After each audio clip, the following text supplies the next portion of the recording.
and the streams with fish, and I helped stop forest fires. I was born William Arthur Woody in 1884 to Eliza Ingram Woody and Abraham Lincoln Woody. I've worked here all my life. I started at North Georgia College in Dahlonega, but I quit to farm. In 1912, I started working for the United States Forest Service, surveying and buying land and setting exact boundaries. In 1917, I took the National Forest Rangers examination, and in 1918, I became the first ranger in the Southeast. Now, back when I was just 14 years old, I saw my father kill the last deer in the North Georgia mountains, and I promised then to bring the deer back. Now, being a ranger gave me that chance. So first I bought 3 deer from a carnival. Then I went to the Pisgah National Game Preserve in North Carolina, and I bought 5 fawns, and I named them Nimble, Billy, Bessie, Nancy, and Bunny Girl.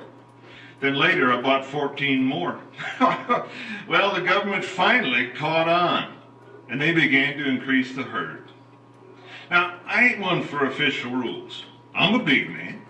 I'm comfortable in woodsman's clothes and wear brogans when I have to wear them for walking on sharp, rocky terrain, or when I'm going to Dahlonega, or maybe when a dignitary's coming. I had a little land and I'd done some trading, buying land and cattle and loaning money. When somebody asked me how I controlled fire, oh, shoot, I grin and I tell them, fish with the men, buy candy for the children, and tell the women I love them. But I also keep a bloodhound chained to track firebugs and poachers. Well, after the deer started coming back, I bought fish eggs, raised trout, and turned them loose in the streams.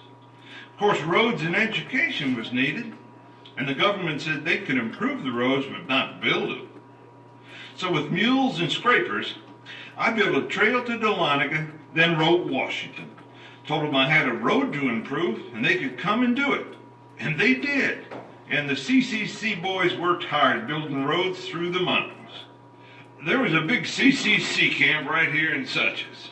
CCC's built Woody Gap High School and a church and miles of telephone line, and planted trees and fought forest fires.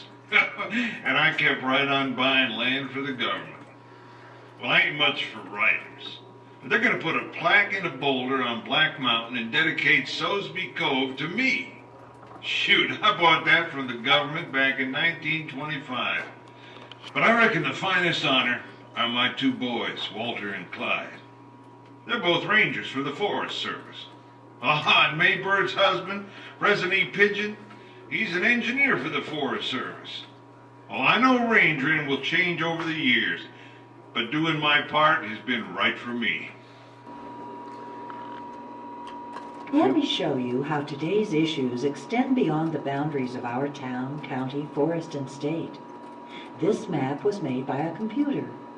It shows regional resources and is used to make decisions affecting the management of your national forests. My motivation for working for the Forest Service is different from Ranger Arthur Woody's, yet similar. I was raised on a farm and hunted and fished with my father and brothers. I grew up knowing what it meant to earn a living from the land, but also how to enjoy the great outdoors.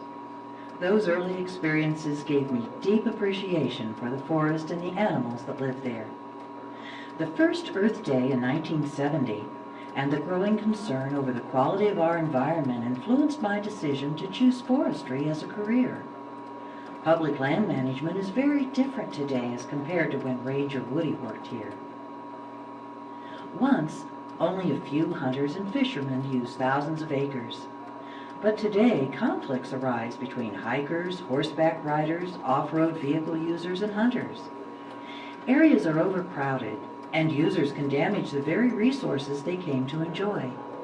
People from urban areas don't have the same views on land management as local mountain residents, and therefore national policies may not be acceptable to everyone. People in one group may think that scenic views are more valuable than the timber that might be sent to local sawmills, and the Forest Service must find a healthy balance. People today want to be active partners with the Forest Service through cooperative projects. In Alabama, I worked with local clubs and city planners on the first Rails to Trails project. This turned an old railroad bed into a recreation trail that adds tourism dollars to the local economy. Ranger Woody mentioned the Civilian Conservation Corps. War Woman Dell is one of those projects and is located east of here in Clayton, Georgia. A picnic shelter built in the 1930s was rebuilt through the combined efforts of community officials, residents, and the Forest Service. It preserves our forest heritage. Modern management of forest resources requires knowledge of hydrology, soils, wildlife biology, engineering, forestry, and of course, people. Many Americans have a great concern about the quality of their environment, and they are very interested in how the forests are managed.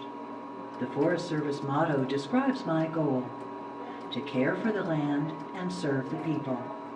And I'll work to protect our natural resources while meeting the needs of different interests. Yes, forestry has changed, yet remains the same. Love for the woods, the animals, and the people, that doesn't change. We're still trying to maintain healthy forests, provide habitat for an amazing number of plant and animal species, protect water quality, and manage a wide range of outdoor recreation opportunities. Goals remain the same, although the approach is different. Ranger Woody, we salute you as we forge ahead.